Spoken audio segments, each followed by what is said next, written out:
Speaker, thank you. In the early 90s, I had the privilege of being parliamentary assistant to the Minister of Health, who was responsible for the anti-drug strategy. That minister asked me to look at changing policy and reflecting on how addicts are treated in this province. And we did that. It took us a year. I wrote a report that changed the policy on how addicts to illicit drugs were treated in the province, and it brought that particular ministry to a level it's never been before.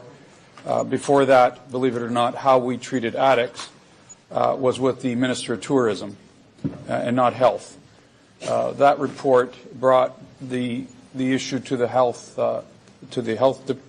ministry and recognized certain ways of treating addicts. So I do know a little bit about how to treat addictions, and I've known many, as some of you know in your own families perhaps, some that suffer from addiction and the behavior that comes with that. That behavior and how to deal with addiction doesn't mean that you treat one person differently than the other. It doesn't mean that to some you could throw stones and to the rest you can't. Doesn't mean that someone's a politician and clearly needs help. Means that you can do a flogging, as I think we're doing today, and publicly lashing at someone who I think is trying to reach out in his own way. And I want to remind everybody about that, because if it were your children in your own homes, you wouldn't want your street coming out and publicly embarrassing you on your doorstep and telling you that your child has to move out. But because he's a politician, I guess people feel that we can do this. And I say to you, think twice. I need to move this motion, and I apologize. This item needs to be referred to the mayor. To the mayor's. And I believe that some of you think it's funny, but at the end of the day, I believe that it needs to be referred to him, because as any addict, any person, and I say this to you, I don't believe him when he says he's not addicted. I say to you very clearly that I think that he is. I think that he's addicted to alcohol, and I think that the behavior clearly shows substance abuse to illicit drugs. That's my particular position on this. And I would say to the mayor today, reconsider based on everything that's happening. I disagree with how we're dealing with this. I don't like it. I don't like what we're about to hear over the next few hours. And I certainly don't like the costs associated to this, knowing that this body can't do anything to him with respect to his job.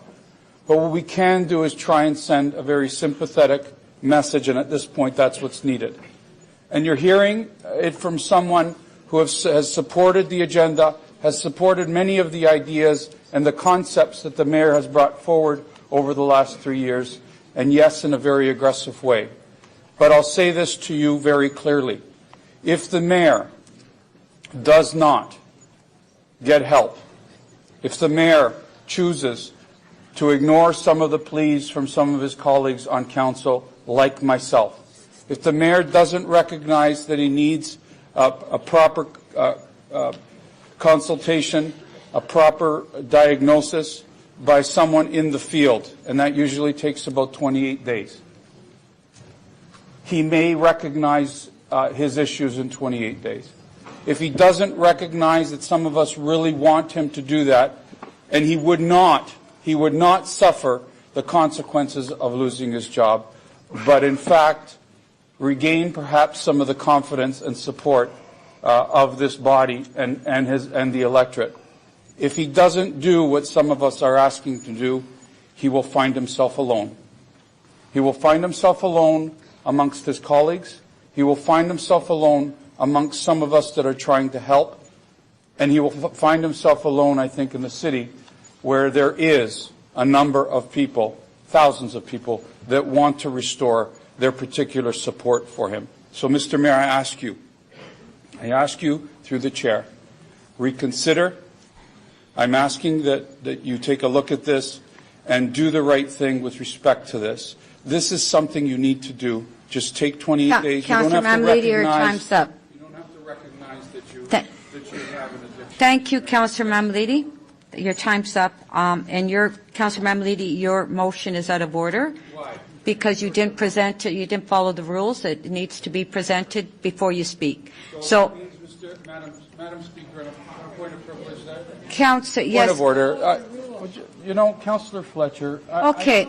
I know that. Look, if someone else, I assume that this is the ruling that you're going to take on in every particular case. Absolutely. Here on in, Absolutely. because it certainly hasn't been to this day.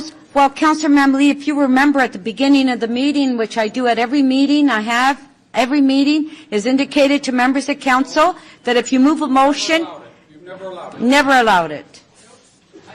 Never allowed it. That you need to read your motion, present your motion before you speak.